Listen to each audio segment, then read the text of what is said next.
আমরা রয়েছি এই মুহূর্তে মাথাভাঙ্গা 2 নম্বর ব্লকের পাটাকামারি জুনিয়র বেসিক স্কুলের বাইরে 139 নম্বর বুথ এবং তুমি দেখতে পাচ্ছ বুথের যে গেট, এই যে গেট, এর গেটের ভেতরে বুথ এবং পোলিং অফিসাররা তারা কিন্তু ভেতরে রয়েছেন, কিন্তু পোলিং এজেন্টরা, বিভিন্ন দলের পোলিং এজেন্টরা যেটা দেখা যায় যে তারা বুথের ভেতরে বসে থাকেন এবং তারাই কিন্তু তাদের সামনে ভোটের প্রক্রিয়া চলে, তারা কিন্তু গেটের বাইরে বসে রয়েছেন।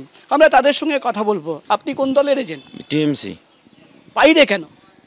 এখানে যিনি দায়িত্বে আছেন ইলেকশন কমিশনের থেকে, মানে প্রেসাইডিং অফিসারের কথা বলছেন? না, প্রেসাইডিং অফিসার না করেনি আমাদেরকে, যিনি প্রশাসনের যে সিআরপিএফ নাকি আছে কেন্দ্র বাহিনী, উনি বারবার আমাদেরকে বলছে আপনারা কেউ ভিতরে থাকতে পারবেন না, আপনারা বাইরে হন। আমি ভারতীয় জনতা পার্টির পক্ষ থেকে বলছি, এমনি ভোট প্রক্রিয়া সুষ্ঠুভাবে চলছে, বাইরে থাকলেও আমাদের তেমন কোনো অভিযোগ নেই, ভোট প্রক্রিয়া সুষ্ঠুভাবে চলছে।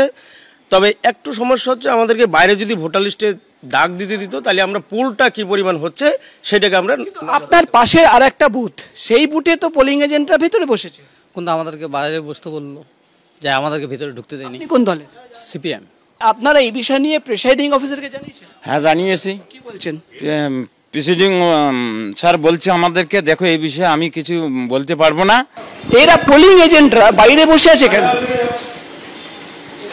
ভেতরে বসার কথা, মানে সব জায়গায় তো বুথের ভেতরে একজন প্রতিনিধি দলের তারা বসে, বাইরে কেন? এটা কি আপনি নির্দেশ দিয়েছেন? তাহলে কে? মানে এরা বলছে কেন্দ্রীয় বাহিনী জওয়ানরা বলছে বাইরে থাকতে। आपका ड्यूटी क्या ये है कि जो पोलिंग एजेंट है पॉलिटिकल पार्टीज के, ये लोग बूथ के अंदर नहीं बैठेंगे, बाहर बैठेंगे? इनको जैसा पीओ बोलेगा वैसा करेंगे। पीओ मतलब प्रेसाइडिंग ऑफिसर? तो आपने बात की प्रेसाइडिंग ऑफिसर से? प्रेसाइडिंग ऑफिसर तो बेचारे कुछ बोल नहीं पा रहे हैं, वो इतने नर्वस हैं। मैंने उनको इसके बारे में कुछ वही जाने वाले बुथ में তোমাকে একটা ছবি দেখাবো, পাশে আরেকটা বুথ, আমরা ছবি দেখালাম 139 নম্বর বুথ, পাশে আরেকটা বুথ রয়েছে, পোলিং এজেন্টরা কিন্তু বুথের ভেতরে রয়েছেন। উনি আমাদেরকে বাইর করে দিয়েছেন, পেনটা পর্যন্ত কাড়ি নিচ্ছে, আমাদের পেনটা পর্যন্ত আপনি কাড়ি নিচ্ছেন। लिखने का जरूरत उस पेपर नहीं रखने देगा, ये कथा बोला उस टाइम। वो चीज के लिए मैं नहीं बोला हूँ। कोई प्रेसिडिंग सर को धमक दिया उधर हमारा सामने, प्रेसिडिंग ऑफिसर को धमक दिया, कोई एक थप्पड़ मारेगा। हाँ, हमारे सामने बोलो गोड़ा প্রেসাইডিং অফিসারকে ধমক দিতেন? ধমক দিচ্ছে আমাদের সামনে। এখানে কেন, মানে কি বলছে? ওনাকে বলছে আপনি কে, আমি কি করে বুঝবো যে আপনি এখানে দায়িত্বে আছেন, আপনার ডকুমেন্ট কোথায়? উনি বলছে স্যার আছে, এখানে রাখছি, এই সামনেই, গেটের সামনেই। উনি বলে আমি দিচ্ছি এখানে, বলে এখানে প্রকৃত কারণ আছে, আমি বলছি আপনাকে প্রকৃত কারণটা হচ্ছে এটাই, প্রিসাইডিং অফিসারের যে পরিচয় পর্বটা থাকবে সেটা তো ওনার বুকে ঝুলানো থাকবে। ওই স্যার যখন দেখতে পায়নি তখন ওনাকে বলেছে আপনি কেন পড়বেন না আপনার।